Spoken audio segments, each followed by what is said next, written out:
Well, we're now joined by Janice Stein, the founding director of the Munk School of Global Affairs and Public Policy at the University of Toronto.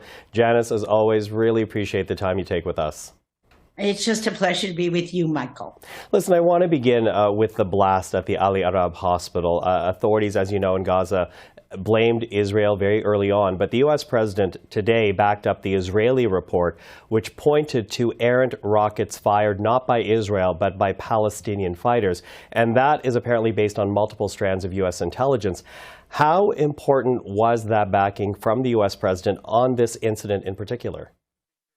You know, clearly when a major set of intelligence agencies confirm, based on multiple streams of evidence, it matters. But where does it matter, Michael? It's not going to matter in what we call the Arab Street. It was almost instantaneous, and you can understand, given the peak of intensity right now, that that would be where people would go. It will clearly matter in this country. It will matter in other countries that really look at the evidence. But you know better than anybody that a story gets told in the first few minutes. And then almost no matter what comes up, it is very hard to change the story. And I think it's worth saying one other thing here, Michael, about this.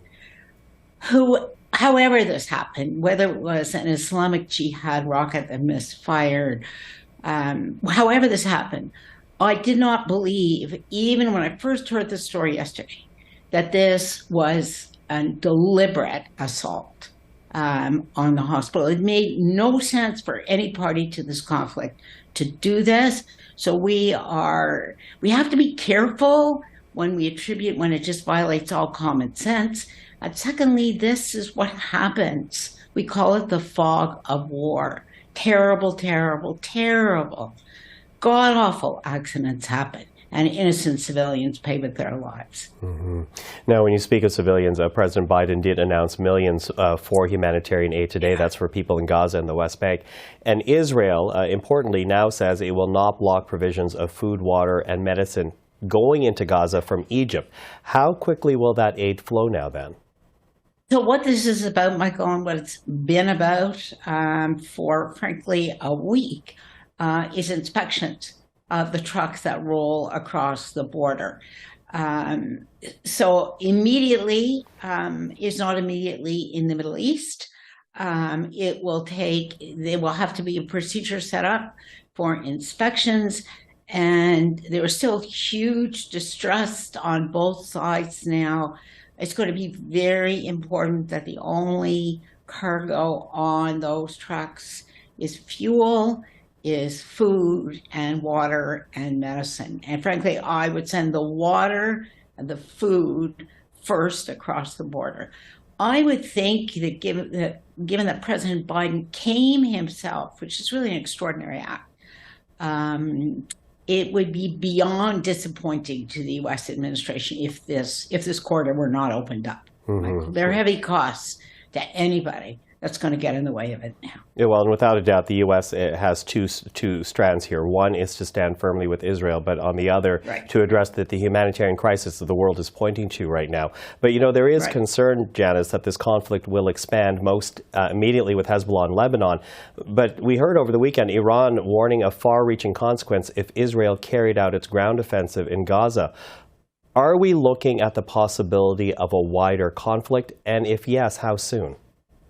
Well, there's two rings here, Michael, that there's almost, think about concentric circles of possible escalation. The biggest immediate concern is Hezbollah, and we've had local fire across that border. Israel has evacuated most of its civilians from that border. That is probably the higher risk. It is a very different order of magnitude decision for the government of Iran to get involved. And contrary to what a lot of the press is reporting, Iran may well be acting to restrain Hezbollah. And why is that? Hezbollah is in many ways considered Iran's forward defense. It is an important asset.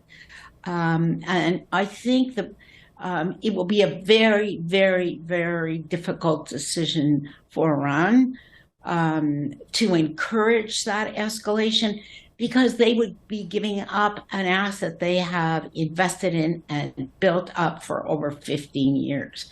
So I think we should worry about the Lebanese border. I think the probability of escalation beyond that is still lower.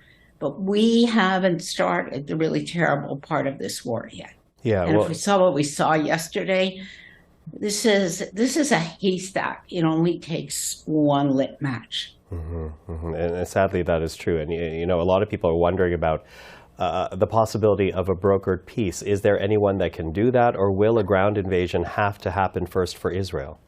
I think that's what's really changed here. As a result of the attack 10 days ago in southern Israel, even the United States, which would normally be counseling against in the strongest possible terms, did not, I don't think, fully put the brakes on a ground invasion in the way they would have in the past.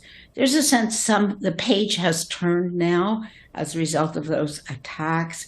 So what I think President Biden did, in addition to all the public conversations, the private conversations were very much what scale ground invasion?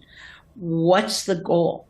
What's the end game here? What's the exit strategy of that ground invasion? He asked the question over and over, how does this end? And, in public, we are not getting a clear answer, either from U.S. officials or from officials in Israel. But he really went to induce caution, but he did not go to entirely stop that ground invasion. And frankly, there's no possibility now of any kind of negotiated solution to this. There's no possibility even of a ceasefire.